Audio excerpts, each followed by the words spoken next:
বিজেপিতে ভাঙন। কার্শিয়াংয়ের বিধায়ক বিষ্ণুপ্রসাদ শর্মা যোগ দিলেন তৃণমূলে, যা ভোটের আগে পদ্ম শিবিরের কাছে ধাক্কা বলেই অনেকের মত। মানতে নারাজ বিজেপি।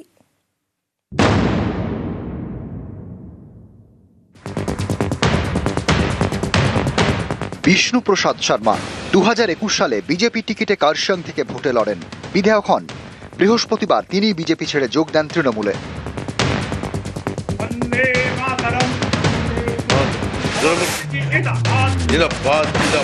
আমাকে এইখানে ধর্মের রাজনীতি করতে হচ্ছে, তার জন্য স্লোগান দিতে হচ্ছে। আমি আজকে এইখানে কিটান করে বলতে পারবো, ভারতীয় জনতা পার্টি গোর্খা জাতিকে কিচ্ছু দিবে না, একটা সুতা ধাগাও দিবে না, শুধু শোষণ। তৃণমূল কংগ্রেস ওনাকে কি কি প্রতিশ্রুতি দিয়ে দলে যোগ দিয়েছে। 2026-এর লোকসভা নির্বাচনে তৃণমূল এবং বিষ্ণুবাবু একই সাথে দুজন ঢুকবে। বিষ্ণুবাবুর যাওয়াতে রাজনৈতিকভাবে ভারতীয় জনতা পার্টি পতিত দুরস্থান, বরঞ্চ পরবর্তীকালে তৃণমূল কংগ্রেস কতখানি প্রশ্নের মুখে পড়বে সেটা সময় আপনাদেরকে বুঝিয়ে দেবে। ভোটের মুখে বিজেপিতে ভাঙন। অনেকের মতে এটা উত্তরবঙ্গে পদ্ম শিবিরে অস্বস্তি বাড়াবে, কারণ উত্তরবঙ্গে 19-এর তুলনায় অনেকটাই শক্তি হারিয়েছে তারা। উত্তরবঙ্গে বিধানসভা আসন 54। 2019 সালে লোকসভা ভোটে 37 আসনে এগিয়েছিল বিজেপি। 2021 সালে সংখ্যাটা কমে যায়, সেবার 30টি আসনে যেতে বিজেপি। 24-এ এর থেকে মাত্র 2টি আসন বাড়ায়, 32 আসনে এগিয়েছিল বিজেপি।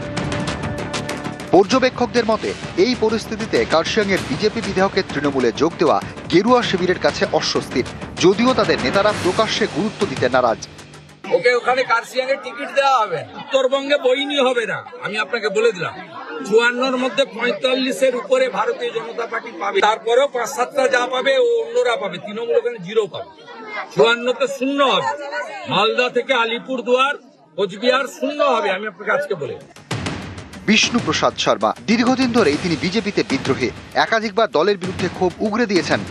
আমাদের লোককে যে প্রতিশ্রুতি দিয়েছিলাম, সেই প্রতিশ্রুতি আমরা কি করলাম, কোথায় পৌঁছাইলাম, এটা ধরলাম কি না। আপনারা আমাদেরকে প্রতিশ্রুতি দিচ্ছেন, আমরা আমাদের জনতাকে প্রতিশ্রুতি দিচ্ছি, ওইটা পূরণ কবে হবে? এই কোয়েশ্চেনটা আমি কেন্দ্র সরকারের কাছে রাখতে। বিজেপির বিধায়ক হিসেবে বিজেপির বিরুদ্ধে সরব। শুধু সরব হওয়ায় নয়, 2024 সালে লোকসভা ভোটে দার্জিলিং থেকে নির্দল প্রার্থী হিসেবেও লড়েন বিষ্ণুপ্রসাদ শর্মা। বিজেপিরই প্রার্থী রাজু বিস্তার বিরুদ্ধে দাঁড়ান। ক্যান্ডিডেট হওয়ার জন্য আমি রাজু বিষ্টাজিকে একটা শুভেচ্ছা জানাই। উনিও আউটসাইডার, যার জন্য আউটসাইডার ক্যান্ডিডেটকে এবার আমি ভোট দিব না, আমি নিজে দাঁড়াবো বলেছিলাম। প্রধানমন্ত্রী নিজেই বলেছেন ভোকাল ফর লোকাল, তো আমি লোকালের জন্য ভোকাল হয়েছি, প্রধানমন্ত্রীর কথা শুনেছি, তো আমি দলের বিরুদ্ধে। एक्चुअली वो बीजेपी से तो जीते हैं, मगर थे अंदर से टीएमसी।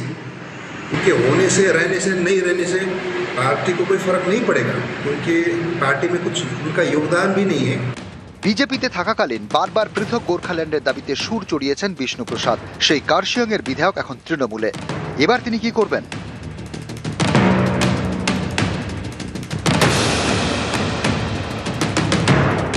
আমি 1 বছর গোর্খা জনমুক্তি মোর্চাতে ছিলাম, তখনও আমার এই দাবি ছিল। কেন?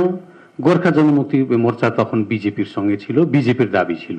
আমাদেরকে স্বপ্ন দেখাইছে, ওই স্বপ্নের উপরে বিজেপির যে ম্যানিফেস্টো, আমি ম্যানিফেস্টোর উপরে বলেছি কালকে আমি রাজনীতি করব, তৃণমূল কংগ্রেস যে ম্যানিফেস্টো বের করবে সেই ম্যানিফেস্টোর উপরে আমি রাজনীতি করব।